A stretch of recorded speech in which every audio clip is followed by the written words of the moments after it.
Hello everyone, welcome to class number 9 of the chapter Fundamentals of Java Programming of class 12th IT subject code 802 of CBSE board. So last कुछ classes से हम already discussion शुरू किए हैं control flow statement के बारे में और जिसमें हमने first type of control flow statement जो कि कंडीशनल स्टेटमेंट है उसका डिस्कशन हम कंटिन्यू कर रहे थे और लास्ट क्लास में हमने डिस्कस किया था one type of control flow statement conditional statement का जो एक टाइप है इफ एल्स स्टेटमेंट उसके बारे में हमने लास्ट क्लास में डिस्कस किया था सो आज के क्लास का हमारा डिस्कशन का टॉपिक है switch statement so switch statement is also a type of conditional statement तो ये स्विच स्टेटमेंट हम कब यूज करते हैं किस तरह के सिचुएशन में हम स्विच स्टेटमेंट को यूज करते हैं पहले उसको समझते हैं ओके तो सपोज हमारे पास एक ऐसा सिचुएशन है जिसमें हमारे पास मल्टीपल ऑप्शंस हैं ओके बट मल्टीपल ऑप्शंस में से एक पर्टिकुलर टाइम में हम सिर्फ एक ही ऑप्शन को चूज कर सकते हैं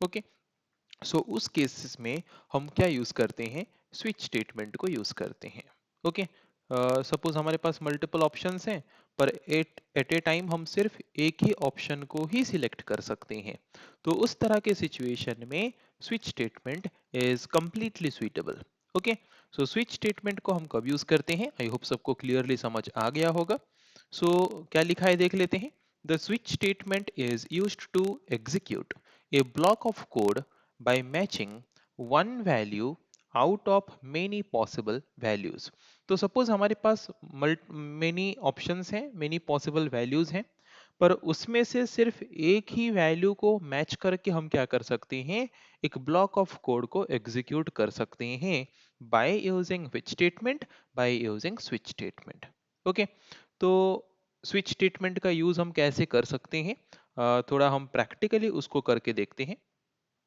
ताकि आसान तरीके से हमें समझ आ जाए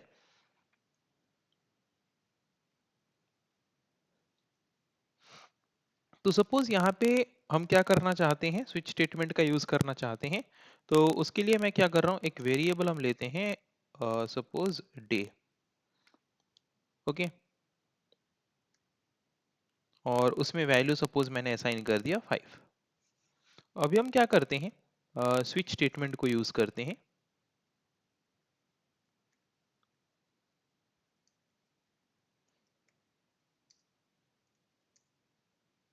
सो स्विच स्टेटमेंट में क्या होता है कि जो हम एक वैल्यू कंसीडर करते हैं कोई ना कोई एक वेरिएबल को हम कंसीडर करते हैं एक्सप्रेशन के हिसाब से किसमें स्विच स्टेटमेंट के में तो स्विच स्टेटमेंट का सिंटेक्स जो है वो देखते रहे ना सबसे पहले स्विच उसके बाद जो हमारा आर्ग्यूमेंट है जो पैरेंथेसिस है वो एक वेरिएबल होना चाहिए जिसको हम एक्सप्रेशन के हिसाब से कंसीडर करेंगे और उसके बाद जो हमने यहाँ पे जो वेरिएबल लिया डे उस पर्टिकुलर वेरिएबल के वैल्यू को हम क्या करेंगे मल्टीपल लिस्ट ऑफ वैल्यूज के साथ कंपेयर करेंगे तो वो लिस्ट ऑफ वैल्यूज हम जो देंगे स्विच स्टेटमेंट के अंदर वो किस कीवर्ड के साथ अटैच करके देंगे केस कीवर्ड के साथ अटैच करके देंगे तो सपोज मेरा फर्स्ट जो लिस्ट ऑफ वैल्यूज में से फर्स्ट वैल्यू सपोज है मेरा 1 कि अगर मेरा फर्स्ट केस ये होता है कि अगर डे वेरिएबल का वैल्यू 1 हो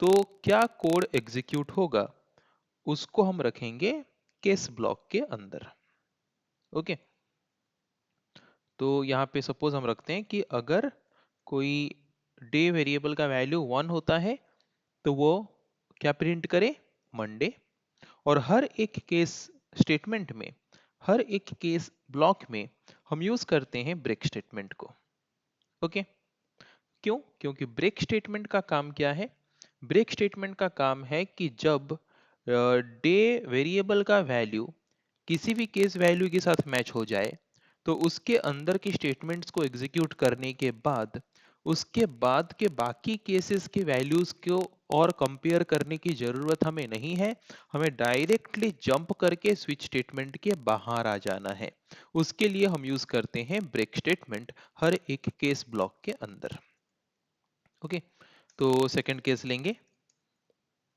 अगेन सेकंड केस में अगर सेकंड केस में टू का वैल्यू अगर वेरिएबल के वैल्यू के साथ मैच होता है तो वो प्रिंट करेगा ट्यूसडे।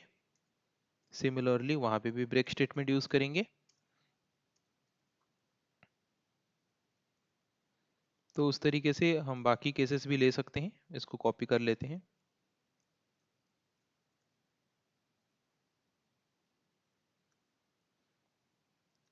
अगर केस का वैल्यू 3 हो तो वहां पे वेडनेसडे। अगर केस का वैल्यू 4 हो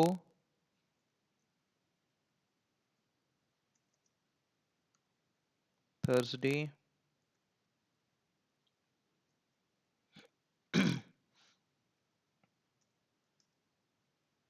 अगर हम केस का वैल्यू 5 लेते हैं then it will be Friday. अगर केस का वैल्यू कोई 6 पुट करता है then it will be Saturday. Okay.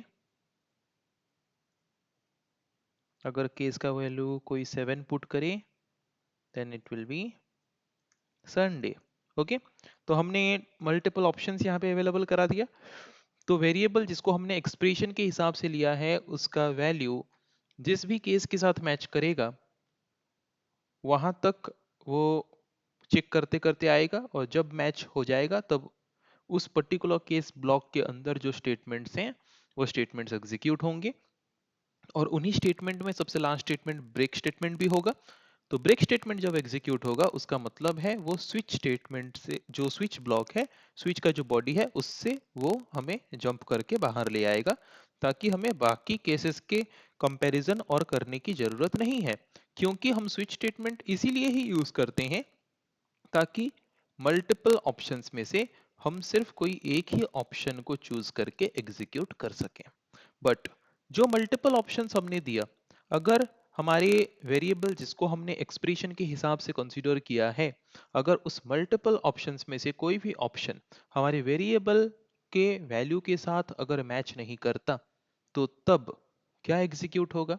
तब एग्जीक्यूट होगा डिफॉल्ट ब्लॉक, जिसको हम स्विच के स्टेटमेंट के बॉडी के सबसे एंड में रखते हैं। कि अगर कोई भी ऑप्शन के वैल्यू के साथ वेरिएबल के वैल्यू मैच ना करे तो तब वो एग्जीक्यूट करता है डिफॉल्ट ब्लॉक के स्टेटमेंट को।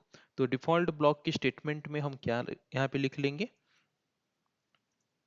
Incorrect day number. ओके, इस तरह से लिख देंगे। और जबकि default block switch statement body का सबसे लास्ट पार्ट है, तो वहां पे हमें ब्रेक स्टेटमेंट यूज करने की जरूरत नहीं है, क्योंकि बाय डिफॉल्ट वहां पे वो उसके बाद स्विच स्टेटमेंट से बाहर जाने ही वाला है कि नहीं? क्योंकि वो स्विच स्टेटमेंट के बॉडी का सबसे लास्ट स्टेटमेंट है। ओके। तो वहां पे हम चाहें तो हम यूज कर सकते हैं ब्रेक, या फिर यूज नहीं करने से भी चलेगा। तो आई होप क्लियर हो गया होगा।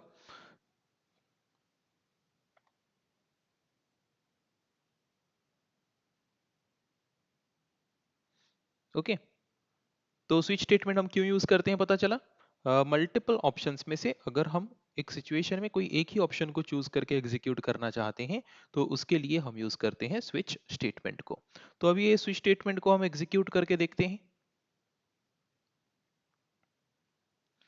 तो जब हमने इसको एग्जीक्यूट किया तो आउटपुट हमें क्या मिला? फ्राइडे। क्यों फ्राइडे मिला?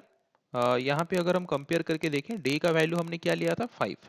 तो डे का वैल्यू अगर हमने 5 लिया था तो वो case 1, case 2, case 3, case 4 compare करते करते आएगा केस 5 तक। और केस 5 में वैल्यू क्या है? 5। और उसका वैल्यू डे वेरिएबल के वैल्यू के साथ मैच हो रहा है। तो जब मैचिंग हो गया तो उस पर्टिकुलर केस ब्लॉक के बॉडी में जो भी स्टेटमेंट्स हैं उन स्टेटमेंट्स को वो एग्जीक्यूट करेगा। तो पहले वो एग्जीक्यूट करेगा system dot out dot print और प्रिंट करेगा फ्राइडे। उसके बाद वो एग्जीक्यूट करेगा ब्रेक स्टेटमेंट, और ब्रेक स्टेटमेंट अगर एग्जीक्यूट होता है तो ब्रेक स्टेटमेंट का काम क्या है? वो हमें उस पर्टिकुलर जिस मतलब जिसके जिस ब्लॉक के अंदर वो एग्जीक्यूट हो रहा है उस ब्लॉक से वो हमें बाहर जंप करके ले आता है। तो जो हमारा स्विच स्टेटमेंट का बॉडी है वहां से वो हमें जंप करके स्विच स्टेटमेंट के बॉडी के बाहर सीधा ले आता है यहाँ पे। ओके। और उसके बाद तो और कुछ स्टेटमेंट है नहीं। तो और कुछ एग्जीक्यूट होगा नहीं, देन क्लास एंड हो जाता है, जिसके वजह से आउटपुट हमें शो होता है फ्राइडे। ओके, तो आई होप स्विच स्टेटमेंट को हमें कब यूज करना चाहिए ये सबको क्लियर हो चुका होगा। और एक चीज यहाँ पे हम देख लेते हैं जो कि इम्पोर्टेंट है, कि स्विच स्टेटमेंट में हम जो एक्सप्रेशन के हिसाब से एक वेरिएबल को कंसीडर करते हैं, वो वेरिएबल किस तरह के डेटा टाइप से डिक्लेयर किया होने वाला वेरिएबल होना चाहिए। या तो इंटीजर मतलब इंट डेटा टाइप वाला वेरिएबल हो, या तो शॉर्ट डेटा टाइप वाला वेरिएबल हो, या तो बाइट डेटा टाइप वाला वेरिएबल हो, या तो कैर डेटा टाइप वाला वेरिएबल हो, देन ओनली हम उसको एक्सप्रेशन के हिसाब से कंसीडर कर सकते हैं स्विच स्टेटमेंट में। हम और किसी भी दूसरे डेटा टाइप से डिक्लेयर किया गया वेरिएबल को स्विच स्टेटमेंट में एक्सप्रेशन के हिसाब से कंसीडर नहीं कर सकते। ओके, आई होप इतना तो क्लियर हो गया होगा कि स्विच स्टेटमेंट क्या है, स्विच स्टेटमेंट को हम क्यों यूज करते हैं, स्विच स्टेटमेंट का सिंटेक्स क्या है, ब्रेक स्टेटमेंट हम वहां पे क्यों यूज करते हैं, स्विच स्टेटमेंट अपना एग्जीक्यूशन कैसे करता है, एंड में हम डिफॉल्ट ब्लॉक को क्यों यूज किए हैं, वो डिफॉल्ट ब्लॉक का काम कब आता है, जब मल्टीपल ऑप्शंस में से कोई भी वैल्यू वेरिएबल के वैल्यू के साथ मैच ना करे, तो तब डिफॉल्ट स्टेटमेंट तब डिफॉल्ट ब्लॉक के अंदर जो स्टेटमेंट्स हैं वो स्टेटमेंट्स एग्जीक्यूट होते हैं। जो भी हम एक्सप्रेशन के हिसाब से स्विच स्टेटमेंट में वेरिएबल को लेते हैं, उसका डेटा टाइप क्या क्या होना जरूरी है, और ये सारी चीजें हमें जानना जरूरी है जब भी हम स्विच स्टेटमेंट को यूज करते हैं। तो सो आई थिंक स्विच स्टेटमेंट के बारे में हमने यहाँ पे जो डिस्कस किया वो इजीली सबको समझ आ चुका होगा।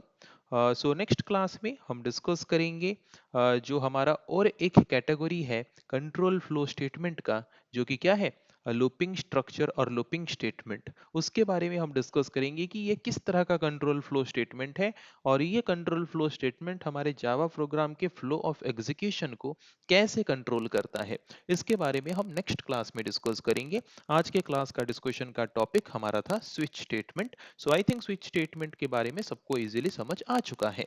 सो आज के क्लास को हम यही पे एंड करते हैं। So thank you everyone.